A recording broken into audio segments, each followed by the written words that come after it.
NCP और महाराष्ट्र के लिए शरद पवार के इस्तीफे के क्या है मायने, एनडीए गठबंधन पर पड़ेगा असर।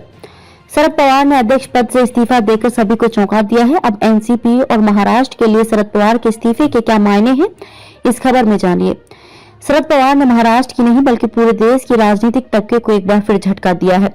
एनसीपी सुप्रीमो शरद पवार ने घोषणा की कि वे एनसीपी के प्रमुख के रूप में पद छोड़ रहे हैं, जिस पार्टी का गठन उन्होंने 1999 में कांग्रेस से अलग होने के बाद किया था। इस घोषणा का समय इसका सबसे महत्वपूर्ण हिस्सा है। अगले 2 हफ्तों के भीतर महाराष्ट्र के सीएम एकनाथ शिंदे और 15 अन्य विधायकों का योग ठहराने की उद्धव ठाकरे की याचिका पर सुप्रीम कोर्ट अपना फैसला सुना सकता है।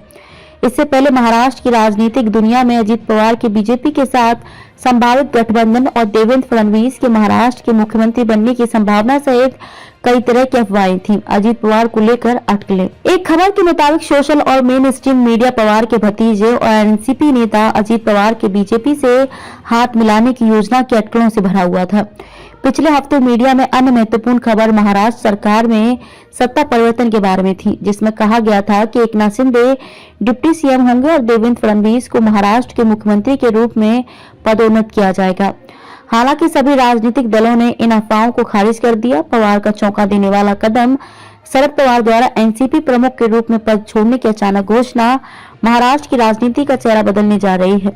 जैसा कि किसी का अनुमान है कि एनसीपी महाराष्ट्र की महत्वपूर्ण पार्टियों में से एक है, जिसकी पश्चिमी महाराष्ट्र और मराठा मतदाताओं पर मजबूत पकड़ है। अहम सवाल यह है कि एनसीपी का नया प्रमुख कौन होगा। यह कोई रहस्य नहीं है कि शरद पवार हमेशा से चाहते थे कि उनकी बेटी सुप्रिया सुले पार्टी की कमान संभालें और उसका नेतृत्व करें, लेकिन ये तय था कि पार्टी में अजीत पवार का कद और पार्टी का नेतृत्व करने की उनकी महत्वाकांक्षा सुप्रिया सुले की बागडोर नहीं लेने देगी। अजीत पवार का बयान।